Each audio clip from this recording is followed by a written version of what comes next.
Good morning students. BA part second में हम पढ़ रहे हैं फर्स्ट पेपर, और फर्स्ट पेपर के अंदर हम पढ़ रहे हैं अमेरिका का संविधान।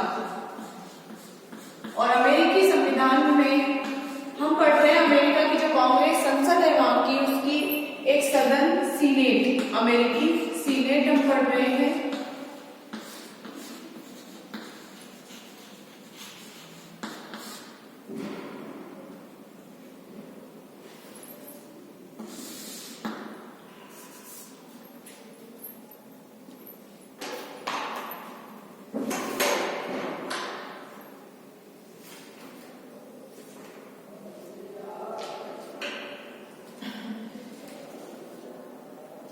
अमेरिका के संविधान के अंतर्गत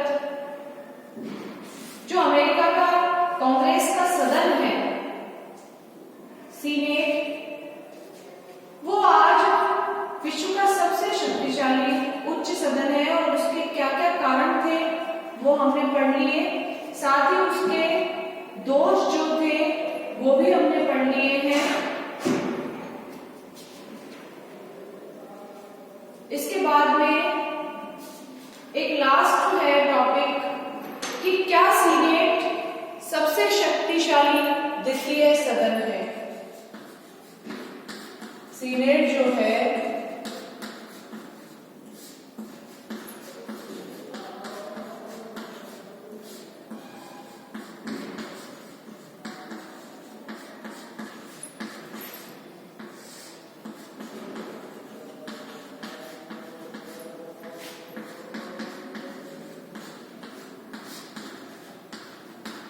द्वितीय सदन है, और इसकी जो तुलना की गई है, अमेरिका के जो सीनेट है इसकी तुलना की गई है ब्रिटेन के लॉर्ड सभा से, और भारत में राज्यसभा से इसकी तुलना की गई है। क्या इन सबसे ज्यादा शक्तिशाली जो है वो सीनेट है अमेरिका का? तो हम सबसे पहले लॉर्ड सभा से तुलना पढ़ेंगे इसकी। साथ ही स्विट्जरलैंड की जो स्विस सीनेट है, स्विट्जरलैंड की जो सीनेट है उससे भी इसकी तुलना की गई है। तो हम पढ़ेंगे ब्रिटिश लॉर्ड सभा व सीनेट की तुलना।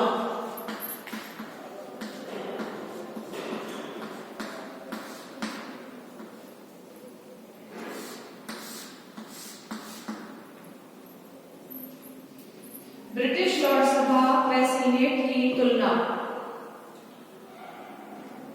सीनेट अमेरिकी कांग्रेस का उच्च सदन है, यानी द्वितीय सदन है, और लॉर्ड सभा जो है वो ब्रिटिश संसद का उच्च सदन है। लॉर्ड सभा जो है न केवल द्वितीय बल्कि एक गौण सदन के रूप में है, जबकि सीनेट जो है अमेरिका की वह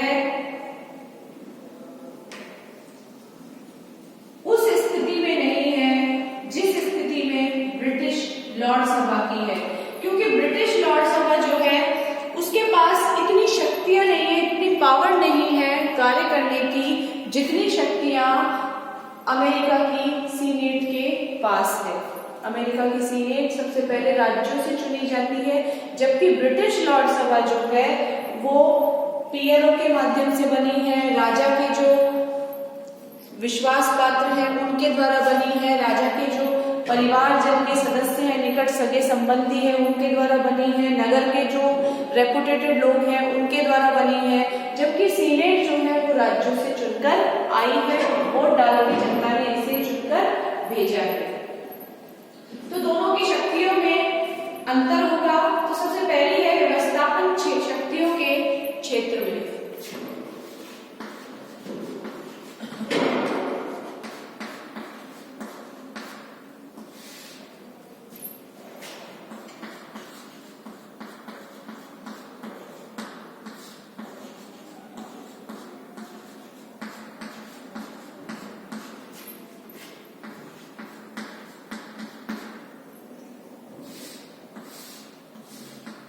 व्यवस्थापन शक्तियों के क्षेत्र में साधारण विधेयकों के संबंध में सीनेट की स्थिति जो है वो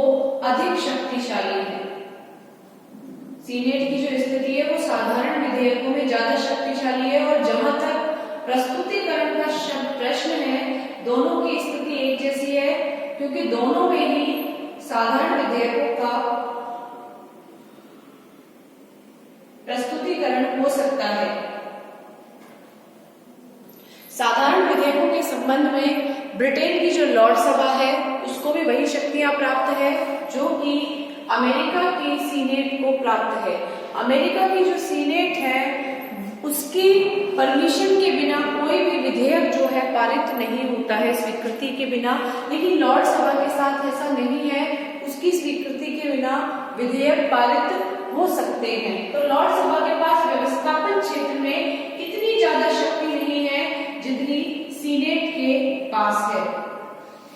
सीनेट की स्वीकृति के बिना अमेरिका में जहां कोई विधेयक पारित नहीं होता, वहां इंग्लैंड की लॉर्ड सभा जो है वो किसी भी साधारण विधेयक को भी केवल 1 साल तक रोक सकती है, और उसके बाद वह विधेयक सम्राट की स्वीकृति के बाद कानून बन जाता है। तो इस प्रकार लॉर्ड सभा की अस्वीकृति का कोई महत्व नहीं है। इस प्रकार से लॉर्ड सभा अगर अस्वीकृत भी कर देती है किसी विधेयक को तो भी उसका कोई महत्व नहीं होता है, जबकि अमेरिका की जो सीनेट है उसके द्वारा हर विधेयक के ऊपर उसकी स्वीकृति आवश्यक होती है। सीनेट जब विधेयकों को स्वीकृत कर देती है उसके बाद ही वो विधेयक पारित माना जाता है, कानून का दर्जा प्राप्त करता है। तो हम देखते हैं कि लॉर्ड सभा के पास इतनी ज्यादा शक्तियां नहीं हैं व्यवस्थापन क्षेत्र में जितनी ज्यादा शक्तियां अमेरिका की सीनेट के पास है। तो सीनेट ज्यादा शक्तिशाली है बजाय लॉर्ड सभा के। दूसरा जो है वो है वित्तीय क्षेत्र में शक्तियां।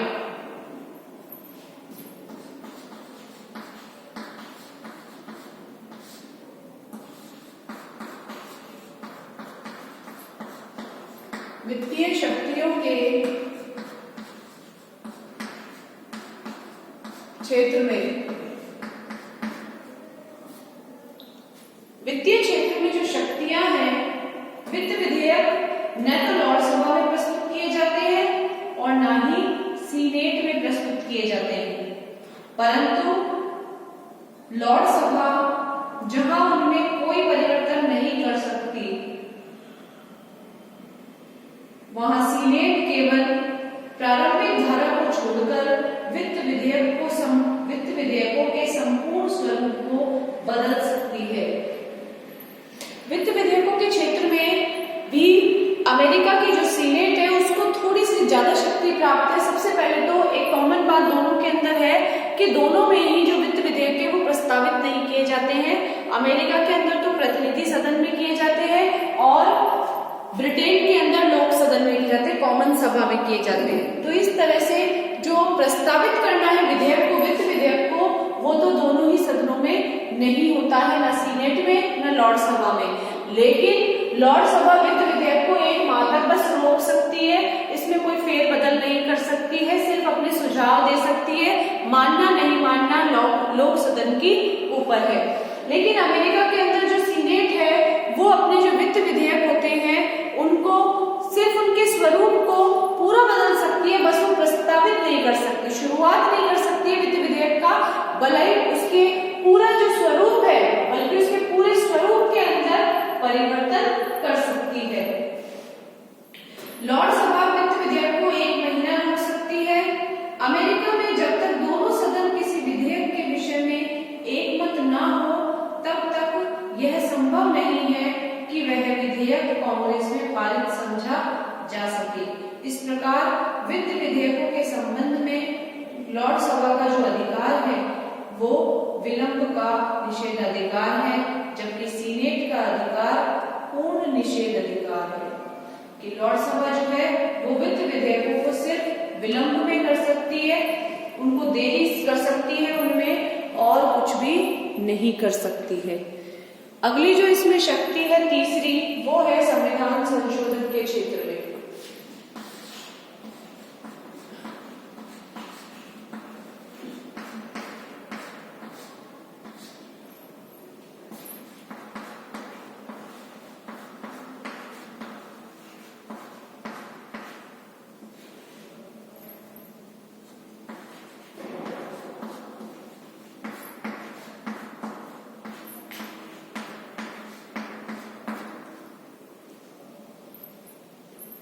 संविधान संशोधन के क्षेत्र में संविधान संशोधन संबंधी विधेयकों के बारे में लॉर्ड सभा की जो स्थिति है वो साधारण विधेयकों जैसी है।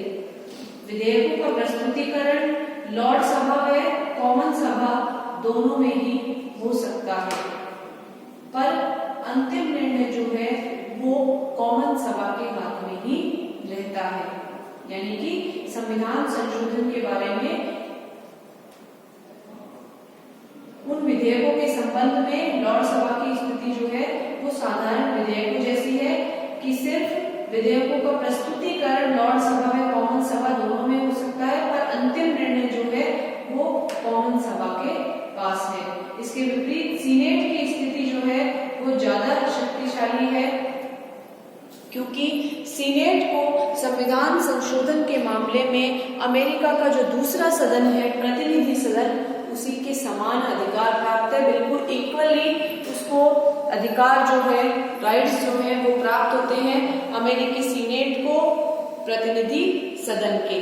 कि सीनेट भी संविधान में उसी तरह संशोधन कर सकती है, प्रस्तावित कर सकती है जिस तरह से प्रतिनिधि सदन कर सकती है, जबकि ब्रिटेन के अंदर लॉर्ड सभा सिर्फ प्रस्तावित कर सकती है। अंतिम निर्णय जो है वो कॉमन सभा का ही होता है, लॉर्ड सभा का नहीं होता। तो संविधान संशोधन के क्षेत्र में भी जो शक्तियां हैं वो ज्यादा शक्तियां अमेरिका की सीनेट के पास है, ना कि ब्रिटिश लॉर्ड सभा के पास। अगला है कार्यपालिका शक्तियों के क्षेत्र में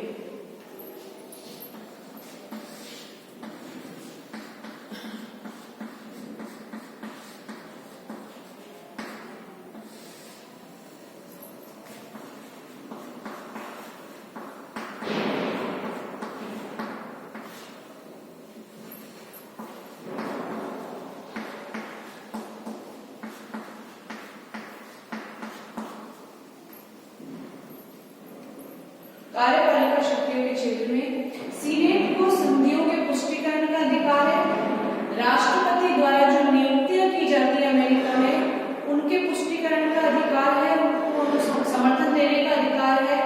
इसके अलावा जो विविध अलग अलग डिपार्टमेंट है उनके खिलाफ जो जांच होती है, अलग अलग डिपार्टमेंट के खिलाफ जो जांच होती है उस जांच को करने का जो अधिकार है वो अमेरिका में सीनेट को है। इसके अलावा अमेरिका में जो युद्ध की घोषणा होती है उस युद्ध की घोषणा में भी सीनेट की पुष्टि आवश्यक है, सीनेट की परमिशन आवश्यक है, स्वीकृति आवश्यक है, तभी राष्ट्रपति के द्वारा की गई युद्ध की जो घोषणा है वो सही मानी जाती है। तो सीनेट को ज्यादा अधिकार प्राप्त है कार्यपालिका के क्षेत्र में, जबकि ब्रिटेन में लॉर्ड सभा के पास इस प्रकार की कोई भी शक्ति नहीं है। कार्यपालिका से संबंधित लॉर्ड सभा के पास कोई शक्ति नहीं है, क्योंकि ब्रिटेन के अंदर संसदात्मक शासन व्यवस्था है, संसदीय शासन व्यवस्था है और वहां पर शासन की सारी शक्तियां लोक सदन के पास है, यानी कॉमन सभा के पास है। और कार्यपालिका वहां पर प्रधानमंत्री और उसका मंत्री परिषद है, मंत्रिमंडल वहां पर है, इसीलिए सारी शक्तियां उन्हीं के पास रहती है। लॉर्ड सभा का उसके ऊपर कोई नियंत्रण नहीं होता है इतना जितना सीनेट का नियंत्रण होता है अमेरिका में राष्ट्रपति के ऊपर, क्योंकि अमेरिका में अध्यक्षात्मक शासन प्रणाली है और अध्यक्षात्मक शासन प्रणाली के अंदर राष्ट्रपति जो होता है वो सर्वेसर्वा होता है। तो इस तरह से सीनेट जो है उसके पास ज्यादा कार्यपालिका शक्तियां हैं बजाय लॉर्ड सभा। अगला है न्यायिक शक्तियां।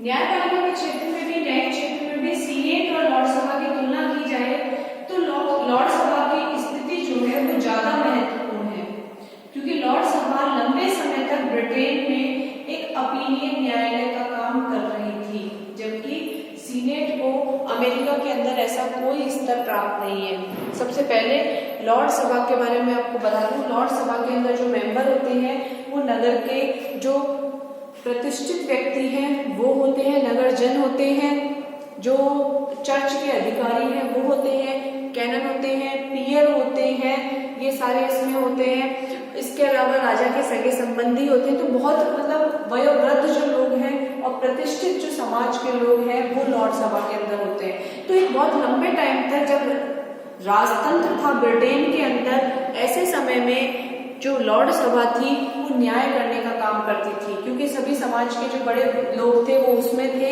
राजा से रिलेटेड लोग थे वो भी उसमें थे। तो ये सारे जो एक न्यायालय का काम करती थी लॉर्ड सभा, और एक बहुत लंबे टाइम तक एक अपीलीय न्यायालय का इसने कार्य किया है। तो न्यायिक क्षेत्र में ये बात है कि न्यायिक क्षेत्र में जो शक्तियां हैं वो लॉर्ड सभा के पास ज्यादा है और अमेरिका की सीनेट के पास इतनी शक्तियां नहीं है। क्यों नहीं है? क्योंकि अमेरिका के अंदर सर्वोच्च न्यायालय था, सीनेट को न्यायिक शक्तियां नहीं दी गई है संविधान से, इसीलिए सीनेट न्यायिक क्षेत्र में उतनी शक्तिशाली नहीं है जितनी लॉर्ड सभा शक्तिशाली है। इसके अलावा निर्वाचन संबंधी शक्तियां,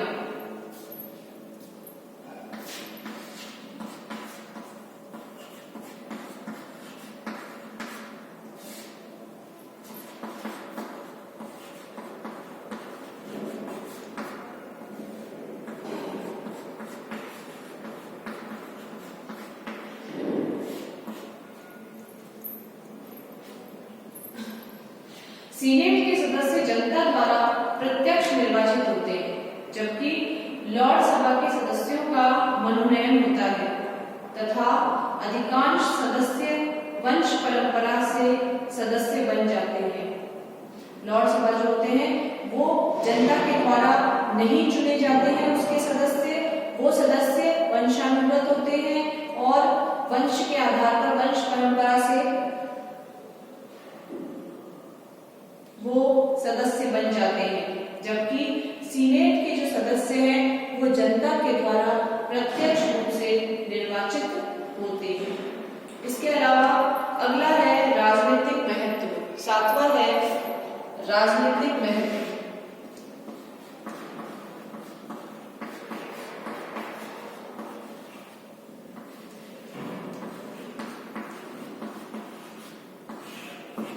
अगर राजनीतिक महत्व की बात करें तो इंग्लैंड की लोकसभा की तुलना में लोक सदन की सदस्यता का राजनीतिक महत्व है, जबकि अमेरिका के अंदर प्रतिनिधि सदन की तुलना में सीनेट की जो सदस्यता है उसका राजनीतिक महत्व ज्यादा है। तो सीनेट का राजनीतिक महत्व लॉर्ड सभा से ज्यादा है, क्योंकि प्रत्यक्ष रूप से जनता के द्वारा निर्वाचित होकर के जो सदस्य आते हैं वो सीनेट के आते हैं, लॉर्ड सभा के नहीं आते। इसीलिए सीनेट जो है वो ज्यादा शक्तिशाली होती है, क्योंकि प्रतिनिधि सदन के अंदर जो व्यक्ति चुनकर आता है वो सिर्फ अपने क्षेत्र से आता है, एक क्षेत्र से आता है, जबकि सीनेट के अंदर जो सदस्य चुनकर आता है वो पूरे राज्य से चुनकर आते हैं। इसीलिए वो राज्य का प्रतिनिधित्व करते हैं, तो ज्यादा उनका राजनीतिक जो उनका करियर है, जो उनका नेतृत्व है वो ज्यादा होता है, ज्यादा बड़ा होता है, ज्यादा लोगों का प्रतिनिधित्व करते हैं बजाय वो प्रतिनिधि सदन के। इसीलिए राजनीतिक महत्व की जहां तक बात है तो लॉर्ड सभा का इतना महत्व नहीं है, क्योंकि वो जनता के द्वारा नहीं चुने जाते हैं, ज्यादा महत्व सीनेट का है। तो संक्षेप में हम कह सकते हैं कि अमेरिका में सीनेट शक्ति का केंद्र है और लॉर्ड सभा एक दुर्बल सदन है। तो संक्षेप में हम कह सकते हैं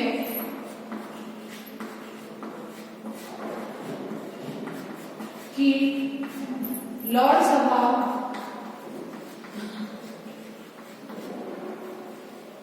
एक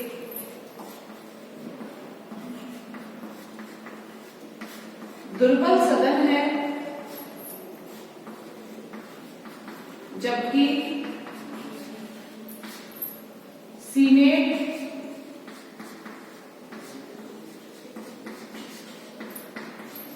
शक्ति का केंद्र बिंदु है।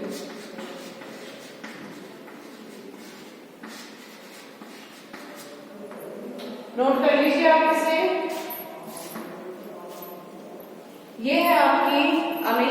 सीनेट से तुलना ब्रिटेन की लॉर्ड सभा की।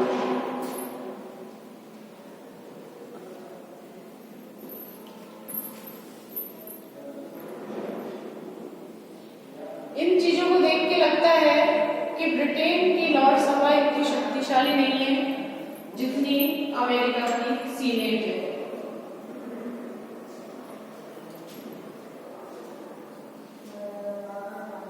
इसके बाद में एक लास्ट टॉपिक आता है सीनेट की स्विस सीनेट से तुलना, कि अमेरिका की सीनेट की स्विट्जरलैंड की सीनेट से तुलना।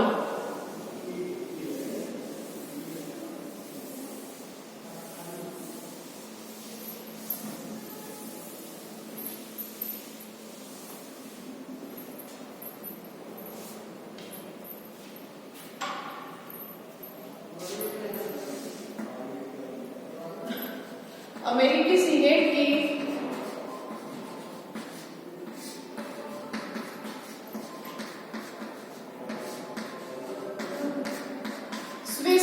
स्विस का मतलब होता है स्विट्जरलैंड, स्विस सीनेट से तुलना।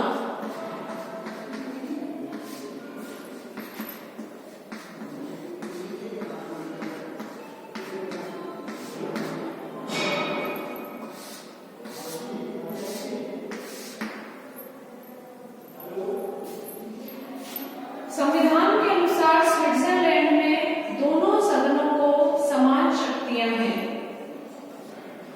अगर संविधान के अनुसार देखें तो अमेरिका की तरह ही स्विट्जरलैंड में दोनों सदनों को समान शक्तियां प्राप्त की गई है, लेकिन अमेरिका में सीनेट को कुछ ऐसी शक्तियां दी गई हैं जो शायद स्विट्जरलैंड की सीनेट को नहीं दी गई है। तो लिख दीजिए आप इसमें संविधान के अनुसार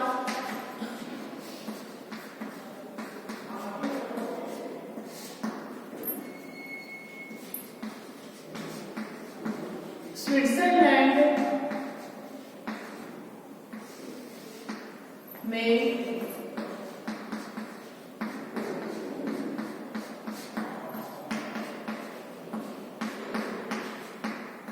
दोनों सदनों को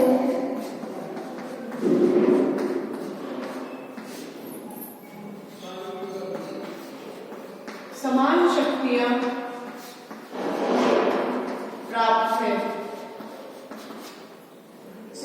संविधान के अनुसार स्विट्जरलैंड में दोनों सदनों को समान शक्तियां प्राप्त है, किंतु अमेरिकी सीनेट को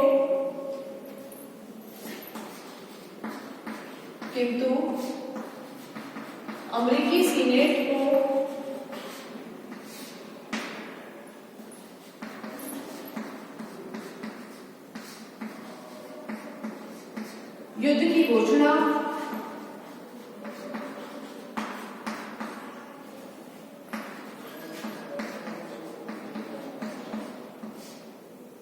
राष्ट्रपति द्वारा की गई नियुक्तियों की पुष्टि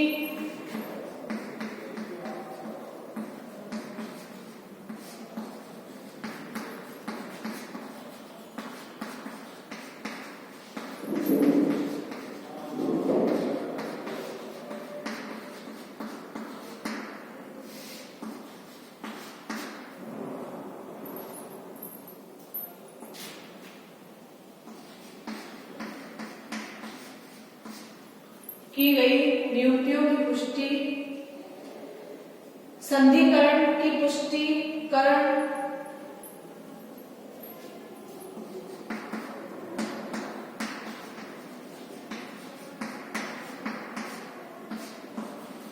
संधियों का पुष्टिकरण,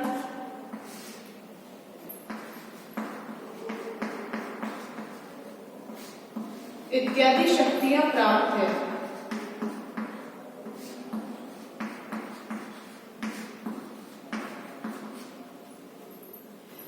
लेकिन स्विस सीनेट जो है वो अमेरिकी सीनेट की तुलना में कम शक्तिशाली है, क्योंकि स्विट्जरलैंड की सीनेट को इस तरह की कोई शक्ति प्राप्त नहीं है संविधान के द्वारा, जो शक्तियां अमेरिका की सीनेट को दी गई है। तो हम कह सकते हैं अतः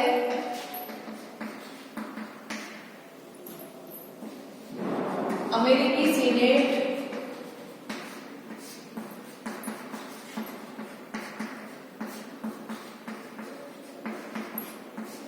स्विस सीनेट की तुलना में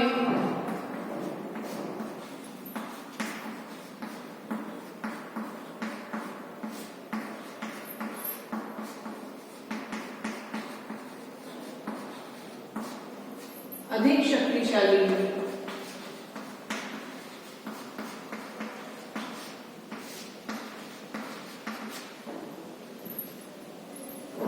नोट कर लीजिए आप इसे।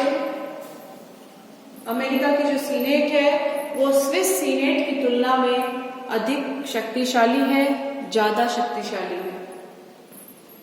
तो हम कह सकते हैं कि अमेरिका की जो सीनेट है वो विश्व के सभी द्वितीय सदनों में सबसे ज्यादा शक्तिशाली द्वितीय सदन है।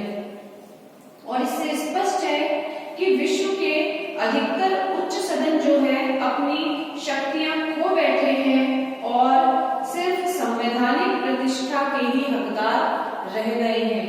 उनके पास अपनी कोई शक्ति नहीं है।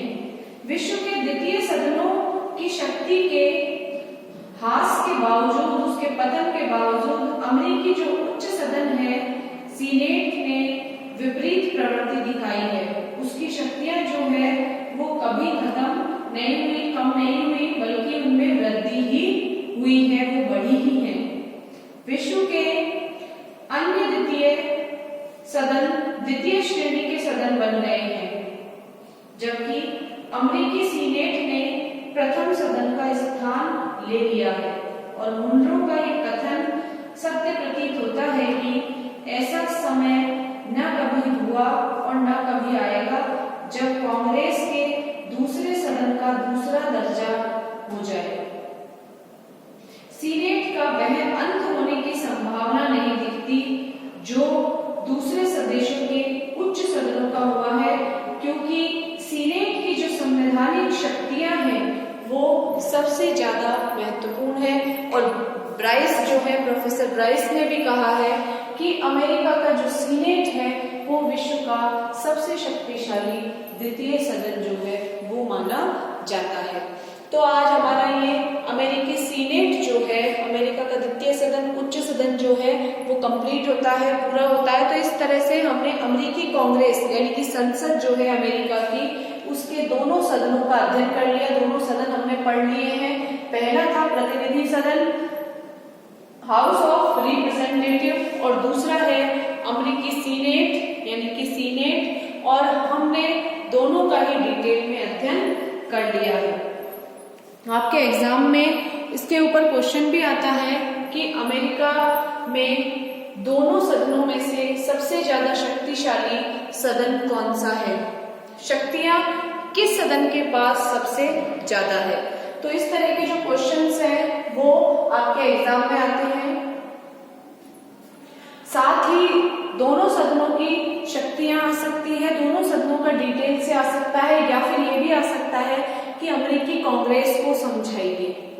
अमेरिकी कांग्रेस जो है वो विश्व के सबसे शक्तिशाली संसद है, इसे समझाइए। तो हमें इसमें भी अब दोनों ही सदनों के बारे में लिखना है। या सीनेट जो है वो सबसे शक्तिशाली द्वितीय सदन है विश्व का, ये समझाइए। तो इसमें भी आपको पूरा डिटेल में सीनेट लिखना है। उसके बाद में लॉर्ड सभा से इसकी तुलना करनी है ब्रिटेन में, फिर स्विस सीनेट से इसकी तुलना करनी है। तो इस तरह से आपका अमेरिकी जो कांग्रेस है, सीनेट है, उसके ऊपर क्वेश्चन आते हैं। तो आप इसे तैयार भी कर सकते हैं, नोट कर लीजिए आप इसे। अपने अगली क्लास में हम पढ़ेंगे